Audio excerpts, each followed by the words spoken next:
Hey guys, welcome to Keith's Garage. We're in my garage. We do a lot of stuff with old Flathead Mopars. Welcome to my channel. If you're new, thanks for joining me. And today we're getting into more progress on my Flathead engine rebuild. 237 cubic inch DeSoto engine is what I'm building for my 1938 Plymouth. So follow along if you like. Yes, I continue to work away on my floor, doing it the best way we can at home with minimal shop space. This is a brass water tube, worth its weight in gold. This is a beautiful addition to my rebuild. Now, there's a couple of things that are really positive about being from Canada. We use brass distribution tubes here. That might as well be gold, because that's what it is. And all our engines are 25 inches long after 1939. So, this is not an upgrade. They all come like this, apparently. Everyone I've seen. That's gonna go right back in there and last another, I think this block is dated 1953. How old is that? Almost, what is that, 68 years old? It's gonna go another 68 years, that too. All right, I want to show you guys my parts washer. It's easy to lose. It's easy to misplace. Oh, we're doing what we need to. Getting intimate with the shop floor here. That's just some kerosene in there. A little jar of peanut butter. You can buy these big magnets. They work well. Just about every part I'm cleaning is metal, so.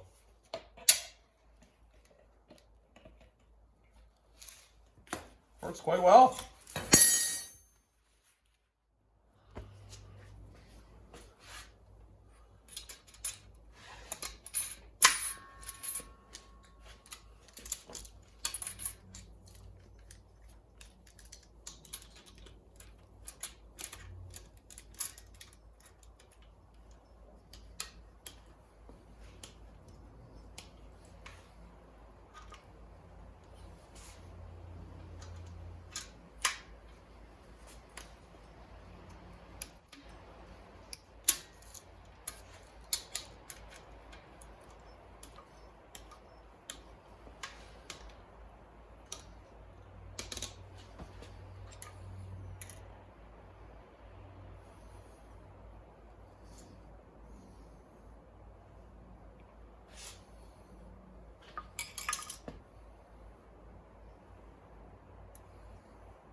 Repeat that 12 times. It would seem we've got some really excitable tappets here that are anxious to get back to work, start doing something. They've been sitting around. Well, they're brand new, so this is going to be their maiden journey here, and they're excited because just watch them turn. When I spin the camshaft here by hand, watch the tappet spin. See that one just spun? This one over here is doing a pretty good job. Oh, that one just spun down there. And that's what they're supposed to do. When they push up on the cam lobe, they go up and they're cut in a way that they want to spin. So these are working well. You see them spinning here. That's exciting. That's cool stuff. I need to check crankshaft end play. This is thrust this direction. And it's supposed to be around, I think the spec is around 7th hour or so. I got it setting here at 0. I'm just gonna try and pry it. If I force it, you know, I can move it, but as soon as I let it go, it goes back to 0 again. I'll go to the other end.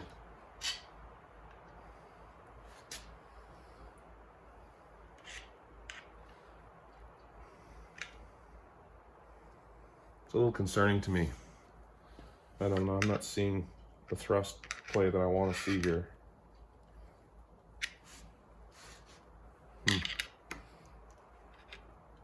Go that direction. I think I'm gonna have to reinvestigate here. I got no thrust here. I guess I got to take off some caps and have a look. I'm glad I've done this. I'm not too far in, but this is an issue. All right, so I got out my trusty motors manual here. Right here, engine bearing specifications over here on main bearings. The 6 cylinders between, they want bearing clearance between 1/2 thou to 1.5 thou, and crankshaft in play between 3 and 7 thousandths of an inch, and main bolt tension 80 to 85 foot-pounds. So, I took off my rear main cap again and measured it, and I just got 1.5 thou again. Retorqued it to 85 foot-pounds. Set my gauge at 0, dial indicator. There's 5 thou thrust clearance.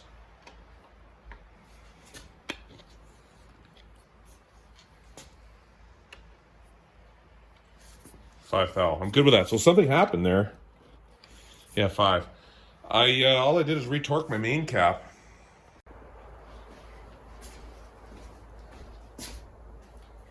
I guess I had something hanging up on the rear main cap there. I took it off, retorqued it, checked the bearing clearance again with plastic gauge, 1.5 thou, bolted it back down to 85 foot-pounds, and it's good. I got 5 thou clearance, so I'm happy with that. It feels good. It's easy to turn. It's important to check these things. And I just bolted that together. I don't know, would it have settled in, or would I just started chewing away the main bearing? Bearing looked right. Everything looks good, but something was caught up. Feels good. While we're here looking at the back end of the crank, I want to talk about this.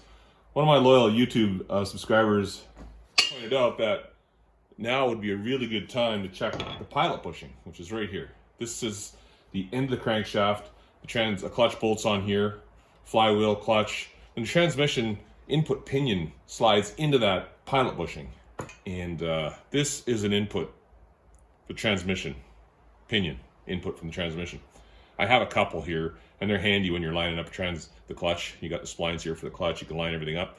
I'm not going to do that right now. I've already done it. I replaced this bushing in that crankshaft last year and drove the car and left it in there and had the crank turn, and it's fine. But while we're here, let's talk about it briefly. When it's in the car, you can change the pilot bushing. I recommend a puller like this. I bought this. It was cheap. You can get them at like Harbor Freight for like, I don't know, probably 15, 20 bucks. And basically you turn that in there, you twist it, this end opens up, grabs the inside of the bushing, and then you start pulling and it comes out. Slide it out. I tried the piece of bread in there. I tried a bolt with an O-ring on it and some grease, and I tried to get the old bushing out. No way, no how, that did not come out. I struggled for, I probably wasted an hour or more trying to get that out of there. One, I even cut it out with a hacksaw and a spare little file. I cut a hole through the bushing with a file, and I was able to split it, release the tension, and then I was able to get the bushing out with the grease. I didn't really want to do that on my good crankshaft, so I went and bought this, and literally it took about 5 minutes or less with it melted in the car, tranny out. There you go. My pilot bushing is good, ready to go.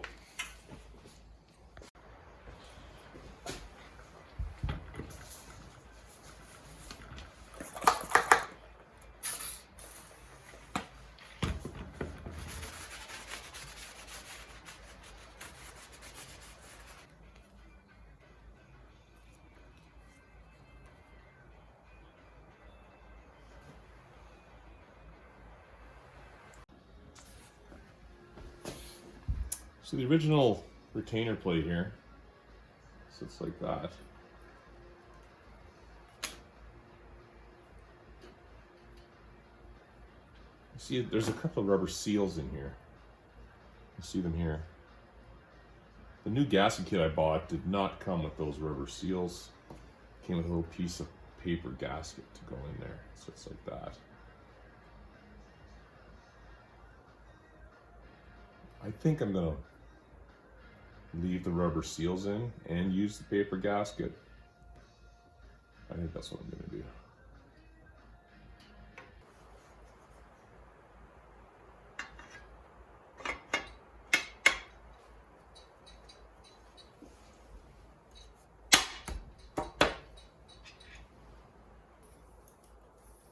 I spent a fair bit of time sanding this surface here for the gasket for the cover.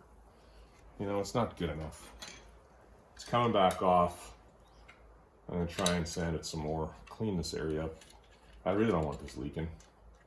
I've been scrubbing this with emery cloth. I'm not really still happy with it. And it appears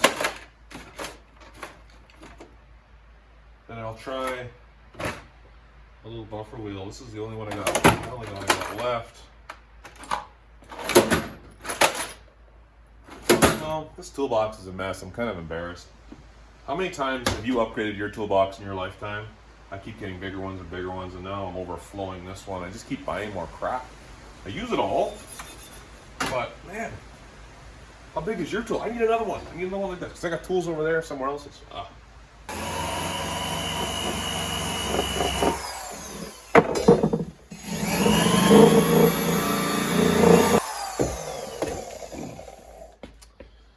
I think what we got going on here is just decades of corrosion and some pitting. It's not too bad, but I think maybe what I'll do is I will spray my gasket with some gasket sealant as well, that copper spray. This stuff, Permatex copper spray gasket. This stuff can kind of help fill some little voids, imperfections in the parent material, like this corrosion and rust I'm seeing on the plate. I'm gonna give it a couple coats on both sides. Kind of like this stuff. It stays soft. Should help me guarantee a good seal there. And doesn't that look a whole lot prettier, eh?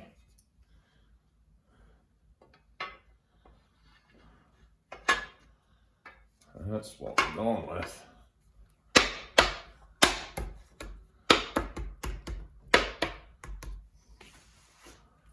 I felt pretty good about that seal. See the dot here and here. Just lining up the timing marks.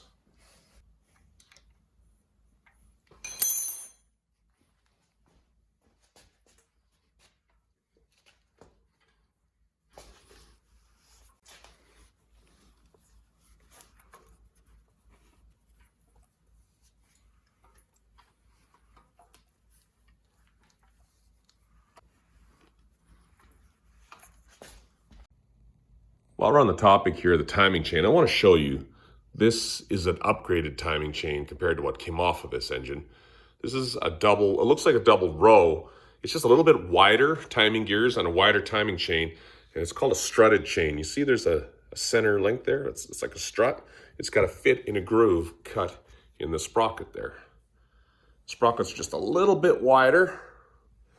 Here's the sprockets that came off. No groove in the middle for a non-strutted chain.